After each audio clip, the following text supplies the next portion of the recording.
Bismillahirrahmanirrahim. Hadis arba'in.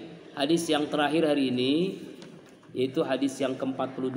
Insyaallah malam Selasa depan kita dari awal lagi ya, karena banyak yang baru, berarti dari awal lagi kita akan bahas al-hadis susani wal arbaun. Hadis yang ke-42 an Anas radhiyallahu anhu qala. Hadis ini dari Anas radhiyallahu anhu, sahabat Rasulullah yang mendengar hadis ini.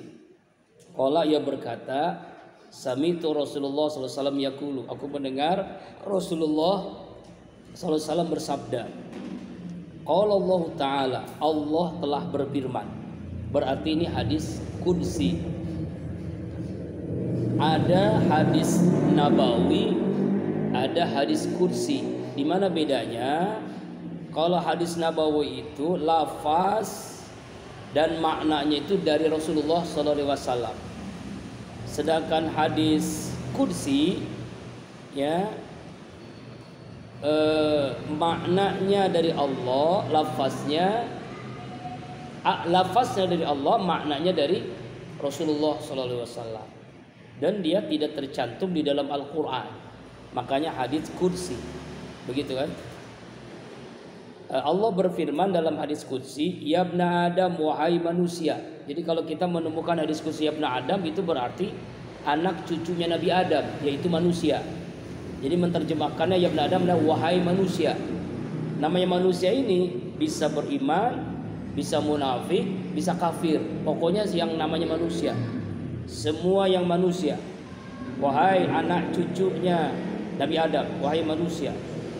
Innaka ma da'autani, sesungguhnya engkau selama berdoa kepadaku, wa raja'tani, dan berharap kepadaku, ghafartu, maka aku akan ampuni laka, untukmu, ala makana minka, selama sebanyak dosa darimu, wala ubali, dan aku tidak peduli.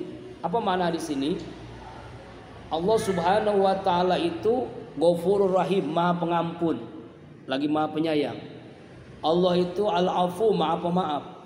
Allah itu pasti mengampuni dosa seorang hamba walaupun dosa itu banyak, dan Allah nggak peduli saking banyaknya dosa, pasti Allah ampuni. Jadi wasi'at rahmati, ya, rahmatku itu mengalahkan murkaku, kata Allah. Sebanyak dosa manusia, ketika dia bertaubat, dia berharap dengan taubatnya diterima, pasti Allah aku ampuni, kata Allah. Ya kan? Makanya kita pentingnya bertaubat. Taubat ini ciri orang yang dicintai Allah. Taubat itu nggak harus nunggu tua. Taubat itu nggak harus nunggu setelah melakukan dosa besar. Ya, buktinya Rasulullah SAW dijamin masuk surga, dijamin Allah ampuni dosa yang lalu dan akan datang. Tapi kenapa beliau bertaubat setiap harinya 70 kali? Maksudnya beristighfar minimal 70 kali. Riwayat lain ada yang mengatakan 100 kali. Itu yang sudah dijamin ampunan dosa. Kita yang nggak ada yang jaminan ampun dosa, apalagi mestinya taubatnya harus sering kali. Innallaha yuhibbut tawwabina, itu kan? Allah sungguh sangat cinta kepada hambanya yang bertaubat. Wa yuhibbul mutatahhirin, dan Allah sangat cinta kepada orang yang selalu bersuci, selalu suci. Nah, jadi makanya pentingnya kita selalu bertaubat. Jangankan melakukan dosa. Kenapa Rasul mengajarkan selesai sholat istighfar? Bukti khawatir sholat kita itu ada riya, sholat kita itu ada sum'ah, sholat kita itu ada kesalahan. Itu setelah sholat, setelah ibadah, apalagi setelah dosa, mestinya lebih banyak lagi. Nah, hadis ini mengisyaratkan, menjelaskan kepada kita Allah pasti mengampuni seorang hamba, dan dia tidak peduli sebanyak apapun dosa seorang hamba. Kalau dia berdoa, dia berharap, Allah pasti kabulkan, Allah pasti terima, Allah pasti ampuni dosanya. Ya ibna Adam, wahai manusia, lau balagat junubaka, seandainya tinggi dosamu ananas samai, setinggi langit. Dosamu setinggi langit. Bayangkan kalau ini langit-langit, berarti kan langit-langitan. Tapi langit itu kan nggak terukur. Sepanjang sejarah ada yang mengatakan bahwa langit itu biru. Biru itu pancaran dari matahari, kemudian bersinar, panas, lalu laut, lalu airnya jadi biru. Padahal belum tentu langit itu biru karena nggak ada tiangnya, nggak tahu berapa jaraknya. Wallahu alam. Jangankan jarak langit, jarak antara kita ke planet, ya kan? Yang paling jauh kan ada Merkurius, Venus, Bumi, Mars, Jupiter, Saturnus, Uranus, Neptunus, Pluto. Pluto kan paling jauh tuh. Itu kan berapa mil perjalanan. Nah setelah itu melewati galaksi yang berikutnya. Galaksi itu macam-macam.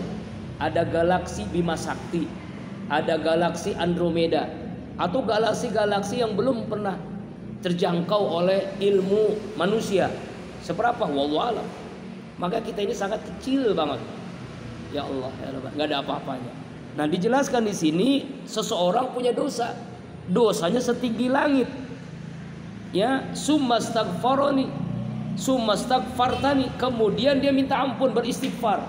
Ya Allah, ampuni hamba, ampuni dosa hamba, ampuni kesalahan hamba, ampuni kezaliman, ghafartu laka, maka aku pasti mengampuninya. Nabi Yunus alaihissalam melakukan kesalahan. Kesalahannya cuma satu, ngambek, bahasa tanda kutip ngambek, berdakwah. Umatnya itu hanya segelintir orang, hanya beberapa orang, nggak mau mendengarin dakwahnya Nabi Yunus. Akhirnya dia hijrah, naik kapal laut, ya diundi. Ini kapal kalau tidak berkurang penumpangnya akan tenggelam, maka harus diundi. Salah seorang penumpang harus menyeburkan diri atau diceburkan. Diundilah nama-nama penumpang itu, ternyata ketika dikocok namanya Yunus, dikocok lagi namanya Yunus, ketiga kali Yunus, berarti Yunus harus diceburkan. Ceburkan dia dari kapal itu. Setelah diceburkan, dimakan perut Nun, ikan yang saking besarnya, bisa Nun, bisa paus lah, semacam ikan paus, dimakan ikan itu. Lalu Nabi Yunus menyesal, bertaubat kepada Allah dengan taubatnya yang terkenal, la ilaha illa anta subhanaka inni kuntu minaz zalimin.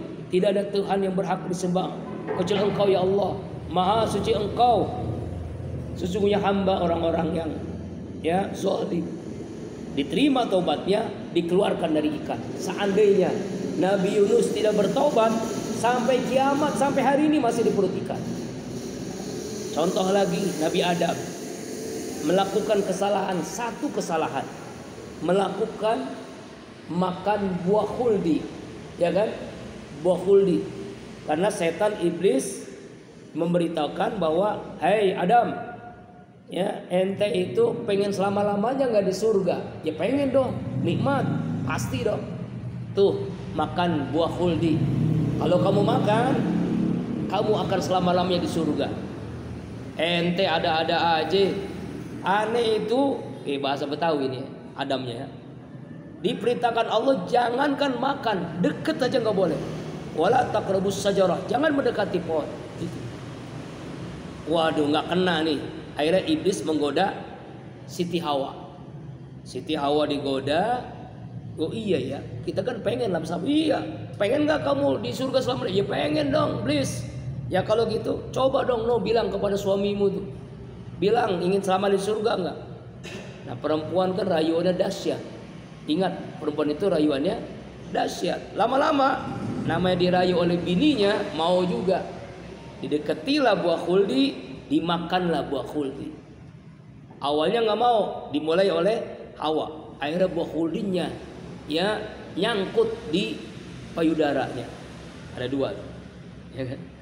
Nah, Adam hanya nyobain satu, ada di sini. Kata orang, bener wallahu alam. Walaupun itu bisa jadi Israiliyat, cerita-cerita dongeng-dongeng ya. Intinya adalah dia dikeluarkan di surga karena melakukan kesalahan. Apa yang terjadi? Nabi Adam bertaubat. Rabbana zolamna anfusana wa illam taghfir lana wa tarhamna lanakunanna minal khasirin. Allah terima taubatnya. Taubatnya Nabi Adam. Dan bukan setahun 2 tahun. Dalam sebuah riwayat 40 tahun baru diterima taubatnya Nabi Adam. Satu dosa 40 tahun taubatnya diterima. Kita berapa dosa? Waduh, Masya Allah, umur belum 40 tahun. Ya Allah, dosa udah banyak. Beda dengan Nabi Adam alaihissalam. Nah, itulah pentingnya kita taubat. Ya weh. Kemudian, ya ibn Adam, innaka law ataitani bi qurabil ardi. Wahai manusia, sesungguhnya engkau, seandainya engkau datang kepadaku Allah bi qurabil ardi, dengan sepenuh bumi. Ini sepenuh bumi nih. Khotoya, kesalahan, dosa. Summa laqitani, kemudian engkau datang menemuiku. La tusriku bi syai'a, engkau tidak menyekutukan aku dengan satupun. Artinya tidak melakukan perbuatan dosa besar. Syirik, musyrik itu bapak moyang dosa. Tidak syirik, tidak menyekutukan Allah.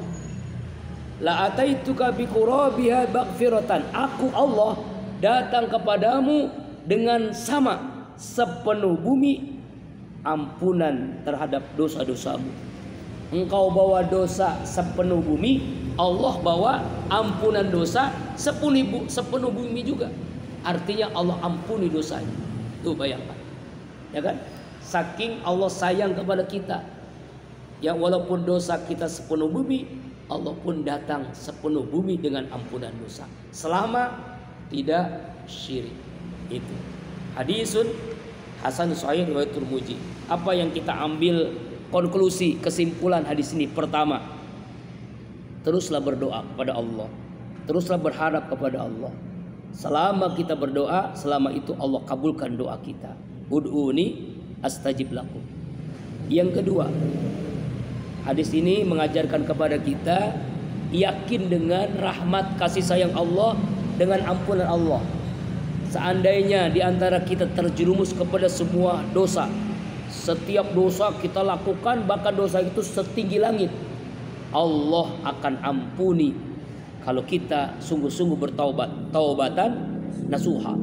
Yang ketiga, ketika kita punya dosa sepenuh bumi, tanpa kita syirik kepada Allah, kita datang menemui Allah bertaubat, Allah akan datang kepada kita dengan ampunan sepenuh bumi juga. Masya Allah. Mudah-mudahan kita mengambil pelajaran ibrah dari hadis yang ke-42 ini. Insya Allah minggu depan dari awal lagi ya, karena ini masih banyak yang baru, dari awal lagi